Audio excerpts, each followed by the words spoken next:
मुलायम की छोटी बहू अपर्णा यादव के बाद मुलायम के छोटे भाई शिवपाल यादव की बीजेपी में होने वाली है धमाकेदार एंट्री। एक तरफ जहां नेता प्रतिपक्ष अखिलेश यादव अपने विधायकों के साथ सरकार को घेरने की रणनीति बना रहे थे, तो वहीं दिल्ली में बैठकर शिवपाल यादव गृह मंत्री अमित शाह के साथ शतरंज की बिसात बिछा रहे थे।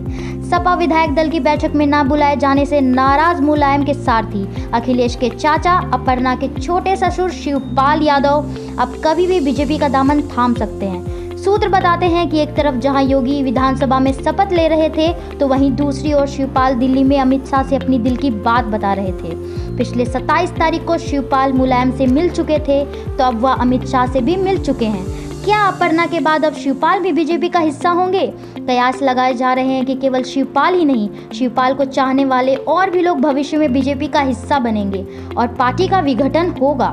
शिवपाल के पार्टी से जाने के बाद सपा का पूरा नियंत्रण अखिलेश और डिंपल पर रहेगा। इसका असर आगामी 2024 के लोकसभा चुनाव पर दिखाई पड़ेगा। अपर्णा के जाने के बाद सपा के लोगों ने कहा है कि उनके बीजेपी में जाने से हम खुश हैं।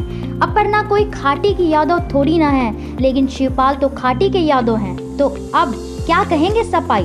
सपा में अखिलेश का दखल इस कदर बढ़ गया है कि अब पार्टी में मुलायम की भी नहीं चलती।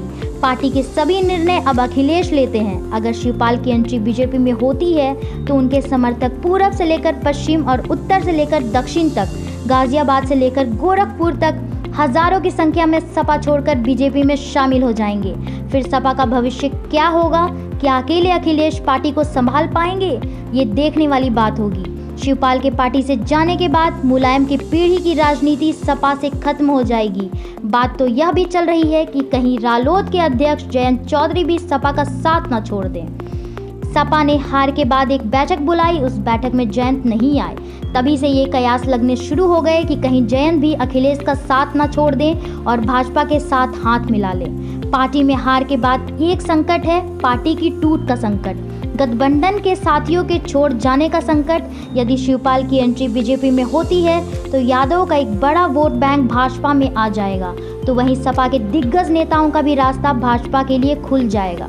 सूबे के मुख्यमंत्री और शिवपाल की केमिस्ट्री पहले से ही अच्छी रही है और आने वाले दिनों में इसका असर भी दिखाई पड़ सकता है। दोनों एक साथ मिलकर अखिलेश के सामने चुनाव में उतर सकते हैं। अपर्णा का बीजेपी में आना शुभ संकेत दिखाई पड़ रहा है और ऐसा लग रहा है कि सपा का अब दूसरा विकेट भी गिरने वाला है और भाजपा को आगामी लोकसभा चुनाव में बम्पर फायदा पहुंचने वाला है। फिलहाल आपको क्या लगता है, हमें कमेंट्स करके ज़रूर बताइएगा। न्यूज़ इंडिया के लिए सत्यपाल सिंह कौशिक की रिपोर्ट।